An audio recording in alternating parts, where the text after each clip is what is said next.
যে বিমান আসতেছে দেখুন, এই যে বিমান চলে আসছে দেখছেন, নতুন করে আবার বিষয় নিয়ে যাইতেছি।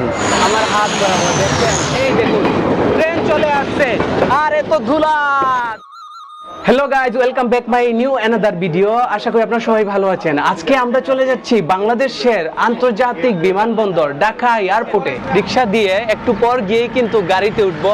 আর আমার সাথে দেখছেন আপনি আমার একজন কলিগ আছে, আর এইদিকে সামনে কিন্তু আরেকজন কলিগ এই যে বসে আছে। আর আমরা তিনজন যাচ্ছি আজকে বাংলাদেশের আন্তর্জাতিক বিমানবন্দরে। কেন যাচ্ছি বাংলাদেশের ঢাকা আন্তর্জাতিক বিমানবন্দরে সম্পূর্ণ থাকবে আজকের এই ভিডিওতে। সো আপনারা যদি সম্পূর্ণ ভিডিওটি দেখেন তাহলে বুঝতে পারবেন। আমরা আছি এখন, এটা হচ্ছে হযরত শাহজালাল আন্তর্জাতিক বিমানবন্দর যে রেলওয়ে স্টেশন, এই রেলওয়ে স্টেশনে। আর এই রেলওয়ে স্টেশন আপনারা ব্যবহার করতে পারবেন শুধুমাত্র যদি রেলপথে আসেন। আপনারা যে কোনো রেলপথে যদি আসেন, এই এয়ারপোর্টে আসার পর এই রেল স্টেশনে যদি নামেন তাহলে এখান থেকে আপনারা সরাসরি এয়ারপোর্টে চলে যেতে পারবেন। আবার দেখাবো আমি, আপনারা গাড়ি দিয়ে যদি আসেন তাহলে গাড়ি থেকে নেমে কিভাবে কোন জায়গা থেকে চলে যাবেন এয়ারপোর্টে। আর এইদিকে দেখুন আপনারা এয়ারপোর্ট রেলওয়ে স্টেশনের চিত্রটা, সেই একটা ভিউ। এখানে সবাই যাত্রী, অনেক যাত্রী দেখছেন, যাত্রীদের অভাব নাই। আর এইদিকেই কিন্তু অন্তনগর যে ট্রেনটা আছে, এই ট্রেনটা আপনাদের আমি দেখাচ্ছি, এই যে সামনে দাঁড়িয়ে আছে। এখান থেকে যাত্রী নিবে আর সময় মতো এখান থেকেই কিন্তু ছেড়ে দেবে। এই যে রেলগেটটা আছে, এখানে কিন্তু অনেক মার্কেট, অনেক ফল ফ্রুট বিক্রি করা হয়। আর এই মার্কেটে তারা সবাই কিন্তু ট্রেন আসার সাথে সাথেই সতর্কভাবে অবস্থান নেন। এই দেখুন ট্রেন চলে আসছে আর এত ধুলা, ধুলা আর ধুলা, এত বেশি ধুলা দেখেন। আর এই ট্রেনটা একদম লোকাল একটা ট্রেন, আপনারা দেখছেন এইদিকে কিন্তু ট্রেনটা যাচ্ছে। আর এইদিকে দেখুন কত সুন্দর একটা চিত্র দেখছেন, কত সুন্দর একটা চিত্র। আর এই বাস স্টেশন থেকে আবার হাঁটতে হাঁটতে ওভার ব্রিজ দিয়ে চলে যাবেন অপোজিট প্রান্তে। অপোজিট প্রান্তে যাওয়ার পর সামনেই হচ্ছে হযরত শাহজালাল আন্তর্জাতিক বিমানবন্দরের মেন গেট। আর এই মেন গেট দিয়ে আবার আপনারা হাঁটতে হাঁটতে চলে যেতে পারবেন হযরত শাহজালাল আন্তর্জাতিক বিমানবন্দরের একদম ভিতরে। এখন আমি দাঁড়িয়ে আছি হযরত শাহজালাল আন্তর্জাতিক বিমানবন্দরের একদম ফ্রন্ট সাইডে। আর এইদিকে যদি আপনারা খেয়াল করেন তাহলে দেখতে পারবেন, এই যে আমার হাত বরাবর, এটা হচ্ছে হযরত শাহজালাল আন্তর্জাতিক বিমানবন্দরের 2 নম্বর টার্মিনাল। আর এই হযরত শাহজালাল আন্তর্জাতিক বিমানবন্দরের আগে নাম ছিল ঢাকা আন্তর্জাতিক বিমানবন্দর। এটি স্থাপিত হয়েছিল 1977 সালে এবং এই হযরত শাহজালাল আন্তর্জাতিক বিমানবন্দরের সম্পূর্ণ কাজ শেষ হয়েছিল 1980 সালে। এই হযরত শাহজালাল আন্তর্জাতিক বিমানবন্দরে প্রতিদিন আনুমানিক 150 থেকে 190টা ফ্লাইট পরিচালনা করা হয়। এটা হচ্ছে টার্মিনালের একদম উপরে 1 নম্বর এবং 2 নম্বর টার্মিনাল। আর এই টার্মিনালের যে উপরের দৃশ্যগুলো আপনারা দেখছেন, এই দৃশ্যটাই হচ্ছে সবথেকে ইমোশনাল একটা দৃশ্য। এখানে প্রত্যেকটা আত্মীয় স্বজন যখন একটা প্রবাসী বা রেমিটেন্স যোদ্ধাকে নিয়ে আসে, তখন এই বিদায় মুহূর্তটা সব থেকে বেশি কাঁদায় একটা মানুষের বুকের ভিতরে। আর এই বুকের ভিতরের কাঁদানোর দৃশ্যগুলো আপনারা একটু দেখেন, দেখলে কিছুটা হলেও বুঝতে পারবেন যে একটা মানুষের ইমোশন কতটুকু কাজ করে। তখন কিন্তু সব ইমোশন এবং সব বাধা পেরিয়ে একটা প্রবাসী রওনা করে প্রবাসের উদ্দেশ্যে। আর সেই প্রবাস থেকে এই দেশের অনেক বড় অবদান রাখে একমাত্র রেমিটেন্সের মাধ্যমে।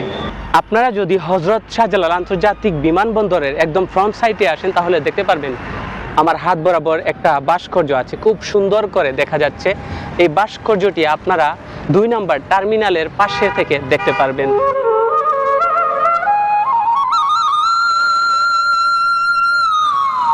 ভাই, আপনি কি বিদেশে যাবেন? জি। কোন দেশে যাবেন আপনি? সৌদি আরব। সৌদি আরবে আগে গেছিলেন? জি, আগে গেছিলাম। আপনি কত বছর আগে গেছিলেন? একটু আপনার সম্পর্কে একটু আমাদেরকে জানাবেন। জি, ওকে। আমি 2020 সালে সৌদি আরব গেছি। তারপরে 2025 সাল 5.5 বছর থাকার পরে কোম্পানি আমাকে পাঠাই দিছে, এক্সিটে পাঠাইছে। আমি ছুটি চাইছি, ছুটি চাওয়ার পরে কোম্পানি আমাকে এক্সিটে পাঠাই দিছে। পাঠাই দেওয়ার পরে আমি বাড়িতে আসছি। 5 মাস থাকার পরে আবার একজন থেকে মামা হয় সম্পর্কে, ওর থেকে ভিসা নিয়ে ফ্রি ভিসা আবার সৌদি আরব যাইতেছি 5 মাস পরে। এখন এই মনে করেন আজকে ভেজালের যুদ্ধের কারণে আমি যাইতে পারিনি অনেক দিন। তারপর আমার ভিসার মেয়াদ শেষ, এই কারণে আমি জলদি টিকিট কাটি। এখন আজকে ফ্লাইট আমার দুবাই থেকে আমি সৌদি আরব যাবো। এখন আপনার ফ্লাইট কয়টায়? ফ্লাইট 10টা রাতে। রাত 10টায়। জি। তো আপনি কি এখানে অপেক্ষা করবেন? জি, এখানে অপেক্ষা করবো। আপনাদের কিন্তু অপেক্ষাগার আছে, আপনি জানেন? জি, প্রবাসীদের অপেক্ষাগার কিন্তু ওই যে আমার হাত বরাবর দেখছেন, এই জানি। জায়গায় কিন্তু অপেক্ষাগার আছে খুব সুন্দরভাবে। ওইখানে কিন্তু রেস্টুরেন্ট সহ সবকিছু আছে, জি, বসার জানি। সুন্দর একটা পরিবেশ আছে। তারপরে এখানে একটু আমার টার্মিনাল একে তো ওই কারণে শিডিউলটা দেখার জন্য এখানে আমি দাঁড়াইছি আর কি। এই জন্য প্রয়োজনে পরবর্তীতে ওইদিকে চলে যাবো আর কি। আচ্ছা আচ্ছা, আপনাকে অসংখ্য ধন্যবাদ।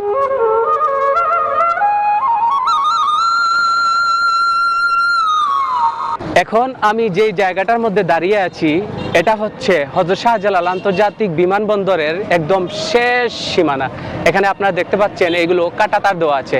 আর এই পাশে যদি আপনারা খেয়াল করেন তাহলে দেখতে পারবেন এটা হচ্ছে হযরত শাহজালাল আন্তর্জাতিক বিমানবন্দরের যে রানওয়ে আছে, এই রানওয়েটা এখান থেকে একদম সুন্দরভাবে পরিষ্কারভাবে দেখা যায়।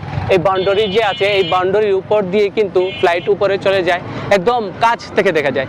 আর যখন বিমানটা ল্যান্ড করে তখনও কিন্তু এই যে বাউন্ডারিটা আছে, এই বাউন্ডারির উপর দিয়ে যায় যখন একদম দেখা যায় যে হাতের কাছে। এই পাশের যে আপনারা রোডটা দেখতে পাচ্ছেন, এই রোডটা কিন্তু জসিমউদ্দিন থেকে এই দিকে আসছে। আর এই পাশের যে রোডটা দেখছেন, এই রোডটা কিন্তু বটতলা বাউনিয়া থেকে এই দিকে আসছে। এখানে কিন্তু অনেক লোক আসে শুধু সরাসরি ফ্লাইট দেখার জন্য। আর এইদিকে দেখেন আপনারা রাস্তা বর্তমানে অনেক যানবাহন চলাচল করছে। আর এইদিকে দেখেন আপনারা, এখানে যদি আপনারা আসেন তাহলে এখানে অনেক ফাস্ট ফুডের দোকান পেয়ে যাবেন, যে এখানে আসলে আপনারা আপনাদের পছন্দের ফাস্ট ফুডগুলো খেতে পারবেন।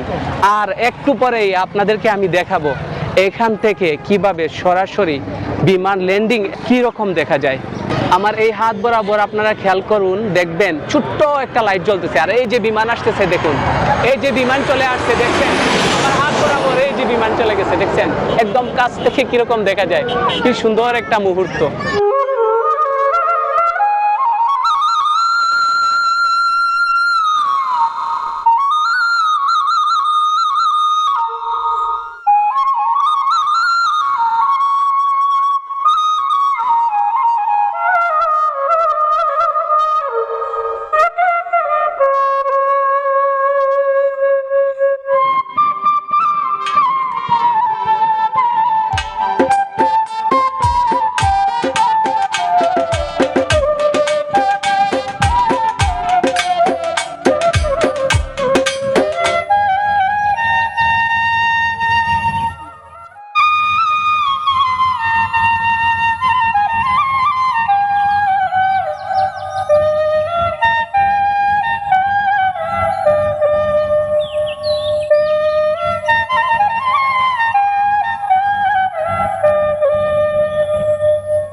দর্শক, আজকে আপনাদেরকে আমি দেখিয়েছি আমি হযরত শাহজালাল আন্তর্জাতিক বিমানবন্দরে কেন আসছিলাম এবং কি করেছি।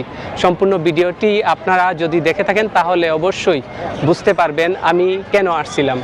আর আজকে আমি এখান থেকে বিদায় নিচ্ছি। ভালো থাকবেন, সুস্থ থাকবেন। Thanks for watching.